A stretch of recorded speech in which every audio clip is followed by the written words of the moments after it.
নমস্কার, the Bong প্যারেন্টিংয়ে স্বাগত। আজকে প্রেগনেন্সির অন্যান্য যে সমস্ত অভিজ্ঞতাগুলো যেভাবে আমরা শেয়ার করছি সেরকমই আজকে নতুন আরেকটা অভিজ্ঞতা, আরেকটা বিষয় নিয়ে আমরা লাইভ এক্সপিরিয়েন্স বা আমাদের ব্যক্তিগত অভিজ্ঞতা আপনাদের সামনে শেয়ার করার জন্য হাজির হয়েছি। আজকে যে বিষয়টা নিয়ে কথা বলতে চাইছি সেটা হচ্ছে স্ট্রেচ মার্কস। অদ্ভুত রকমের ধারণা আমাদের মধ্যে তৈরি হয়েছে যে স্ট্রেচ মার্কসকে প্রিভেন্ট করা যায় বা আটকানো যায়, হওয়া থেকে আটকানো যায়। আমি প্রথমেই একটা ধারণাগত একটু বিবরণে দিই।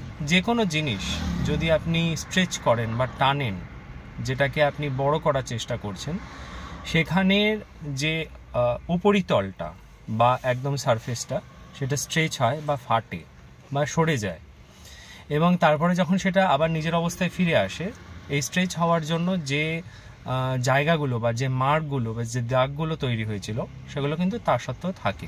আমাদের স্কিন বা ত্বকের মধ্যে বেশ অনেকগুলো লেয়ার থাকে। আমরা সবাই জানি 7টা লেয়ার থাকে। একদম ওপরের যে লেয়ারটা, যখনই প্রেগনেন্সিতে বেলি বা পেটের আকারটা বড় হয় তখন সেখানে একটা স্ট্রেচ বা একটা টান তৈরি হয়, যার জন্য একদম ওপরের যে স্তরটা, সেই স্তরটাতে কিছু স্ট্রেচ মার্কস তৈরি হয়, মানে টানের ফলে ফেটে গিয়ে সেই জায়গায় কিছু দাগ তৈরি হয়। যে দাগটা প্রেগনেন্সির মোটামুটিভাবে ফার্স্ট ট্রাইমেস্টারের শেষের দিকে, কারোর সেকেন্ড ট্রাইমেস্টারে, কারোর থার্ড ট্রাইমেস্টার থেকে শুরু হয় এবং প্রেগনেন্সির পরেও থাকে। স্বাভাবিকভাবেই যারা নিজের বডি সম্পর্কে অনেক বেশি অ্যাওয়্যার, অনেক বেশি সচেতন, তাদের পক্ষে এটা একটা অস্বস্তিকর বিষয়। স্বাভাবিকভাবে আপনার শরীরের একটা বিশেষ অংশে দাগ হয়ে যাচ্ছে। এখন বেলি বা পেট এমন একটা জায়গা যেটা পরবর্তীকালে ওই জায়গাটাকে আবার করে রিকভার করাটা মুশকিল হয়ে যায়, বা সেই স্ট্রেচ মার্কসটা আবার করে সরিয়ে নিয়ে যাওয়া বা একদম মুছে দেওয়াটা খুব মুশকিল হয়ে যায়। বেলি নয়, বেলি ছাড়াও যে সমস্ত পার্টগুলো বড় হয় সে সমস্ত পার্টগুলোতেও একই রকমের প্রবলেম অ্যারাইজ করে, মানে একই রকমভাবে মার্কস পার্মানেন্টলি থেকে যায়। এটা পরে ঠিক করাটা খুবই মুশকিল। বেলি ছাড়াও যেমন পিঠ, কোমর, পা, থাই, বিশেষ করে এই সমস্ত জায়গাতে।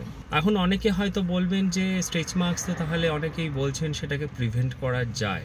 এখন এই প্রিভেনশনের ব্যাপারটা, মানে আমি একটা এমন পর্যায় অবধি স্কিনটাকে বা যেখানে যেখানে স্ট্রেচ মার্কস হয় সেই জায়গাটাকে নিয়ে যেতে পারি যাতে স্ট্রেচ মার্কসটা লেটে হয় বা কম হয়, বা যদি হয়েও থাকে তাহলে স্কিনের যদি সেরকম কেয়ার নেই, পরবর্তীকালে স্ক্রিনটা যখন নিজের জায়গাতে ফিরে আসবে, বেলিটা যখন বা কাঁধ, কোমর, যে জায়গায় স্ট্রেচ মার্কস আছে সেটা যখন নিজের জায়গাতে ফিরে আসবে, যাতে সেই স্ট্রেচ মার্কসের যে একটা অদ্ভুত রকমের দাগ, সেটা ফাটল যেটাকে বলে, সেটা স্কিন কমপ্লেক্সনের সঙ্গে মিশে যায়।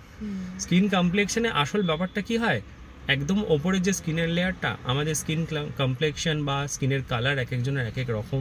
এবার স্ট্রেচ মার্কসের জন্য ওপরের স্কিনের লেয়ারটা ফেটে যাওয়ার কারণে সেখানে ফাটল দাগ হচ্ছে, এবং পিছনের লেয়ারগুলো অপেক্ষাকৃত বেটার কমপ্লেক্সনের হওয়ার জন্য, বা ধরুন light complexion, not better complexion, light কমপ্লেক্সনের হওয়ার জন্য এই ফাটা দাগগুলো আমাদের চোখে পড়ে।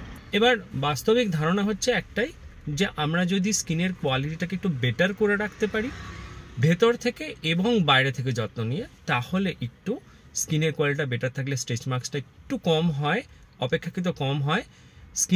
স্কিনটা ফ্লেক্সিবল হয়ে গেলে স্ট্রেচ সহজে করতে পারে, অসুবিধা হয় না। পরবর্তীকালে ফাটা দাগটা থাকে না, কম থাকে, অ্যাটলিস্ট সেটা রিকভারির ক্ষেত্রে সুবিধা হয়। তো আমরা এই স্ট্রেচ মার্কস, দেখুন আমাদের যেহেতু এটা সেকেন্ড প্রেগনেন্সি, ফার্স্ট প্রেগনেন্সির জন্য এই স্ট্রেচ মার্কস অলরেডি আছে। এবার সেই স্ট্রেচ মার্কসটা অপেক্ষাকৃত মাসাজ করে বা অনেক নানান ওয়ে আউট বা নানান হোম রেমেডিগুলো দিয়ে সেই স্ট্রেচ মার্কসটা অনেকটা কমের দিকে গেছে, একদম চলে যায়নি।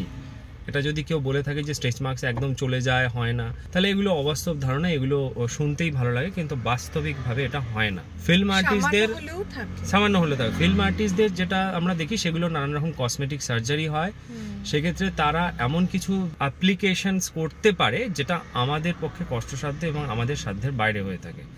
সাধারণ মানুষ হিসেবে আমরা সেটা করতে পারি না।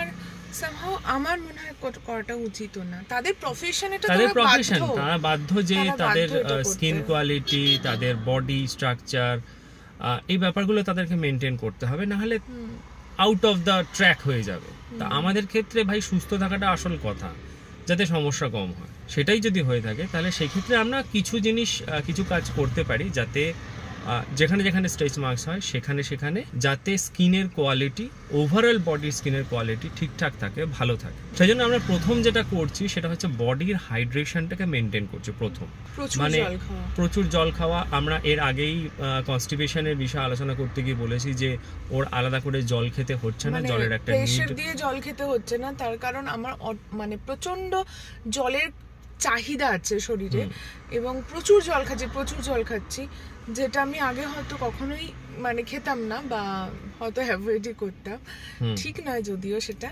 কিন্তু এখন আমি প্রচুর জল খাচ্ছি, আমার চাহিদা থেকেই আমি খাচ্ছি। এক্ষেত্রে আমি জাস্ট কেটে একটা কথা বলে রাখি, আমাদের আগের ভিডিওতে এরকম কয়েকটা কমেন্ট আমরা পেয়েছি যে প্রয়োজনের তুলনায় জল বেশি খেলে কি সমস্যা হবে, অনেকে 4-5 লিটার করে জল খায়। দেখুন, বলা হয় 2-3 লিটার জল খেতে আপনার যদি তেষ্টা পেয়ে থাকে, শরীর যদি চায় আরও জল, ডেফিনেটলি নিন, অল্প অল্প সিপে অল্প অল্প করে নিন, যাতে আপনার শরীর সেই জল বা হাইড্রেশনটাকে মেনটেন করতে পারে। অত্যাধিক পরিমাণ জল অ্যাট এ টাইম বা এককালীন সময় যদি অত্যাধিক জল আপনি পান করে ফেলেন, সেটা কিডনির পক্ষে বা আমাদের শরীরে যে কিডনি যে দুটো পার্ট যেটা জলটাকে প্রসেস করে, সে তার পক্ষে চাপ হয়ে যায়। সেই জন্য অল্প অল্প, হ্যাঁ, অল্প অল্প করে খান।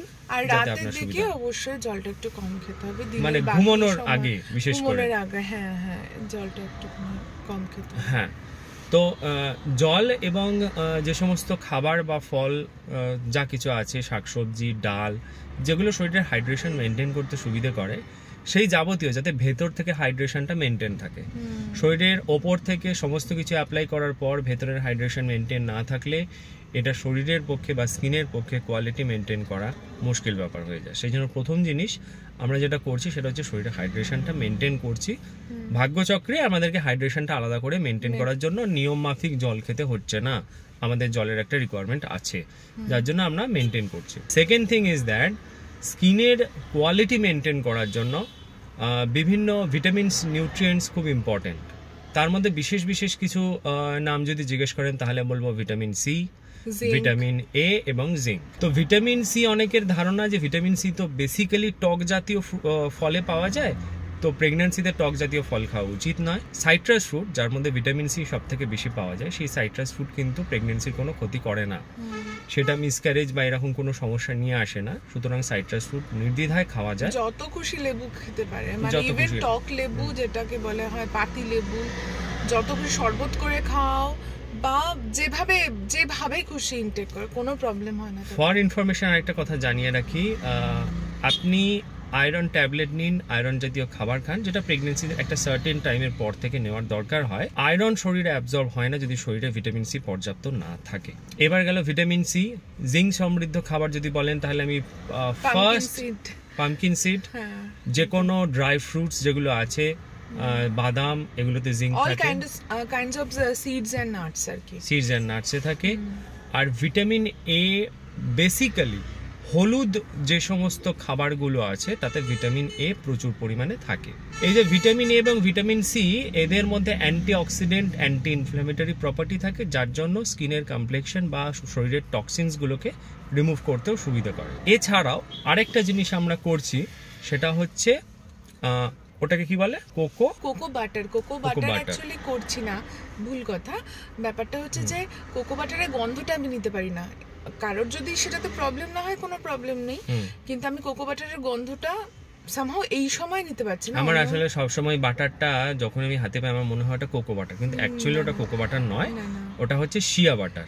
কোকো বাটারও নিতে পারেন, শিয়া বাটারও নিতে পারেন, যার যে গন্ধটা যেটা প্রেফারেবল। অ্যাকচুয়ালি আর্টিফিশিয়াল গন্ধযুক্ত কোনো কিছুই নেবেন না, আমি কোনো ব্র্যান্ডের নাম বলছি না। আর্টিফিশিয়াল গন্ধ যেখানে আছে তার মানে তার মধ্যে কিছু মেশানো আছে, কিছু ভেজাল আছে, এটা তো মানতেই হবে। তো যেটার মধ্যে আর্টিফিশিয়াল কোনো গন্ধ নেই, ওইটারই পার্টিকুলার গন্ধ আছে, যেটা খুব একটা সুন্দর হয় না। হ্যাঁ, শিয়া বাটারের যেদিন শিয়া বাটারটা আমি প্রথম খুললাম ফার্স্ট প্রেগনেন্সিতে, সত্যি কথা বলতে শিয়া বাটার বা এই টাইপের জিনিসপত্র আমরা কিছু জানতাম না এবং কোনো কিছু ব্যবহারও করিনি না, কিন্তু আমি কোকো বাটারটা ইউজ করেছিলাম এবং খুবই কষ্টে করেছিলাম, তখন আমি জানতাম না আর কোনো অল্টারনেটিভ আছে কিনা। এখন যেহেতু জানি যে কোকো বাটারের অল্টারনেটিভ শিয়া বাটার আছে, তো আমি পার্টিকুলারলি একটা শিয়া বাটার ইউজ করছি, একটা কোম্পানির শিয়া বাটার ইউজ করছি। শিয়া বাটারটা একটু একটু মানে দানা দানা গোছের হয়। শিয়া বাটারের প্রথম যেটা, মানে শিয়া বাটারটা আমি বেসিক্যালি ম্যাসাজ করে দিই, তো শিয়া বাটারের প্রথম যে জিনিসটা আমি দেখি, প্রথম যখন ডাব্বাটা খুলি তখন ঠিক পুরনো মেশিন অয়েলের যেরকম গন্ধ, সেই টাইপের গন্ধ কিরকম একটা লাগলো। ওটা অরিজিনাল, কিন্তু ওটাই ঠিক। মানে ওই গন্ধটা একটুখানি যদি মানে নিয়ে নেওয়া যায় তাহলে বডির জন্য অ্যাটলিস্ট ভালো হবে।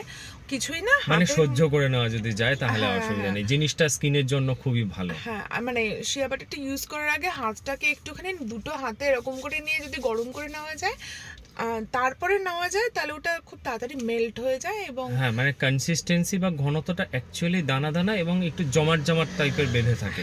তো সেটাকে দুটো হাতে যদি ভালো করে ইয়ে করে নেওয়া যায়, ঘষে নেওয়া যায়, তাহলে জিনিসটা অ্যাপ্লাই করতে বা স্কিনে লাগাতে সুবিধে হয়। এটা মেনলি পেট বা যেই জায়গাগুলো খুব বেশি করে ফোলে সেই সব জায়গাতেই আমি ইউজ করি। পুরো বডিতে আমি শিয়া বাটার ইউজ করি না, কারণ আমার একটু চ্যাটচ্যাটে লাগে। যেখানে আমি বাধ্য সেখানে আমি ইউজ করছি, আর বাকি মানে শরীরের বাকি পার্টে রেগুলার বেসিসে যেটা ইউজ করি সেটা হচ্ছে অর্গানিক কোল্ড প্রেস, যে কোনো কোম্পানির organic cold press coconut oil, মানে যেটাকে ভার্জিন কোকোনাট অয়েল বলে। হ্যাঁ, তো ভার্জিন কোকোনাট অয়েলের ব্যাপারটা হচ্ছে যে কোকোনাট বা নারকেল থেকে কোকোনাট অয়েল তৈরি হচ্ছে। প্রথম যখন নারকেল থেকে প্রথম তেলটা বেরোচ্ছে সেটাকে ভার্জিন বলা হয়, যেহেতু ফার্স্ট বেরোচ্ছে সেই জন্য ভার্জিন কোকোনাট অয়েল। এবং কোল্ড প্রেস মানে, হ্যাঁ, আর একটা জিনিস বলতে, কোল্ড প্রেস মানে হচ্ছে যেটা তৈরি করতে বা এক্সট্রাক্ট করতে কোনো হিট বা চাপের ব্যবহার করা হয়নি, সরি হিটের ব্যবহার হয়নি, চাপ ব্যবহার করেছে, হিটের ব্যবহার করা হয়নি, সেই জন্য ওটাকে কোল্ড প্রেস বলা হয়ে থাকে। এটা একটু এক্সপেন্সিভ হয়ে থাকে, যে কোনো কোম্পানি খুব ভালো জিনিস। আমি ওটাই সিম্পলি, এখন তো শীতকাল, আমি জাস্ট গরম জলে ওটাকে কিছু করে রেখে দিই, তারপরে ফুল বডিতে ম্যাসাজ করি। গরম জলে একটু রেখে দিই, গরম জলে মানে পুরো কাচের শিশিটাকে গরম জলে রেখে দিই, একটু হালকা গরম স্নান করার যে জল তার মধ্যে কিছুক্ষণ রেখে দিলে সঙ্গে সঙ্গে জিনিসটা মেল্ট হয়ে যায়। এবং আরেকটা জিনিস, আমি কোনো কোম্পানিকে খারাপ বলছি না, কিন্তু নর্মাল যে কোকোনাট অয়েল আমরা মাথায় দিই সেটা কিছুটা হলেও স্টিকিনেস থাকে, কিছুটা হলেও। এটাতে কোনো স্টিকিনেস থাকে না, একদম সুন্দর বডি স্কিনের সঙ্গে মেল্ট হয়ে যায়, একদম মিশে যায়। কেউ যদি মনে করে তার মধ্যে ভিটামিন ই এর ক্যাপসুল দিতে পারে, আমার দেওয়া হয় না, আমি পরিষ্কার সত্যি কথা বললাম, আমার দেওয়া হয় না। ওই সবুজ ভিটামিন ই এর ক্যাপসুল, হ্যাঁ, কেউ যদি মনে করে তার সঙ্গে অ্যাড করে দিতে পারে, আমি এটা দিতে পারি না, টাইম হয় না, সময় হয় না, আর ম্যাক্সিমাম টাইমে বডির ম্যাসাজটা ওই আমায় করে দেয়। এইটা বেশ, আমার একটা জিনিস রিয়েলাইজেশন হয়েছে যে প্রেগন্যান্সিতে তো সারা গায়ে হাতে পায়ে একটা ব্যথা হয়, কষ্ট হয়, তো পার্টনার যদি একটুখানি ম্যাসাজ করে দেয় নিজের মতন করে, যতটা সম্ভব হচ্ছে একটু প্রেসারটাকে বুঝে শুনে দিয়ে, যাতে কষ্ট না হয়, যদি দেওয়া হয় তাহলে ওনাদের পক্ষে সুবিধা হয়, খুবই হেল্পফুল হয়। আর এমনিতে রেগুলার বেসিসে আমি ওটা বাথরুমেই রেখে দিই, আফটার বাথ, মানে আপনার স্নান করার পরে আমি ওটা অটোমেটিক্যালি নিজেই দিই ওটা। তারপরে কখনো কখনো উইকে 2 দিন 1 দিন ও চেষ্টা করে যে জায়গাগুলো মেনলি পেন হয় সেই জায়গাগুলো ওই গরম তেলটা একটু ম্যাসাজ করে দিতে, পা, কোমর, পিঠ, কাঁধ, এই জায়গাগুলো ম্যাসাজ করে দিলে একটু রিলিফ হয়, আর স্কিন কোয়ালিটির জন্য ভালো। তো আপাতত this are all basically stretch মার্কসের জন্য এবং full body skin quality maintain করার জন্য আমরা এটাই করছি।